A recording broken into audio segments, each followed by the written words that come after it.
ભાવનગર જિલ્લામાં શેરબજારમાં રોકાણના નામે 20% વળતર આપવાની લોભામણી સ્કીમમાં લોકોને રોકાણ કરાવી ગેરકાયદેસર લાભ મેળવનાર આરોપીઓ સામે લોકલ ક્રાઇમ બ્રાન્ચ દ્વારા કાર્યવાહી હાથ ધરવામાં આવી હતી। વરતેજ પોલીસ સ્ટેશનમાં નોંધાયેલા ગુનામાં તપાસ દરમિયાન ભાવનગરમાં કુલ 7 આરોપીઓને ઝડપી પડ્યા છે। પોલીસ તપાસમાં આરોપીઓ વિનોદભાઈ ધીરુભાઈ ધાંધવ, કુલદીપ ઉર્ફે પવન, તુલસીભાઈ ધામેચા, કેવલભાઈ વિજયભાઈ ધામેચા, વિજયભાઈ ભૂપતભાઈ ઉણિયા, વિજયભાઈ ભૂપતભાઈ ઉણેચા, જગદીશભાઈ ઉર્ફે પિન્ટુ, દામજીભાઈ ઉણેચા, સંજયભાઈ મંજીભાઈ ઉણેચા અને દિલીપભાઈ મોહનભાઈ ઉણેચાનો સમાવેશ થાય છે। પોલીસના જણાવ્યા મુજબ આરોપીઓ શેરબજારના નામે 20% વળતર આપવાની સ્કીમમાં ભાગીદાર અથવા એજન્ટ તરીકે જોડાયેલા હતા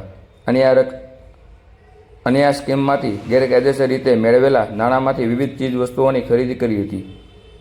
પોલીસે આરોપીઓ પાસેથી સોનાના દાગીના, વાહનો, મોબાઈલ ફોન તેમજ હિસાબના ચોપડા સહિત કુલ રૂપિયા 36,89,985ની મત્તા કબજે કરી વધુ તપાસ હાથ ધરી હતી। આ સમગ્ર કાર્યવાહી વરતેજ પોલીસ સ્ટેશનમાં નોંધાયેલા ગુના અન્વયે કરવામાં આવી હતી। પોલીસે આરોપીની ધરપકડ કરી રોકાણ કૌભાંડમાં અન્ય લોકોની સંડોવણી તથા નાણાકીય વ્યવહારો અંગે પણ તપાસ શરૂ કરી હતી।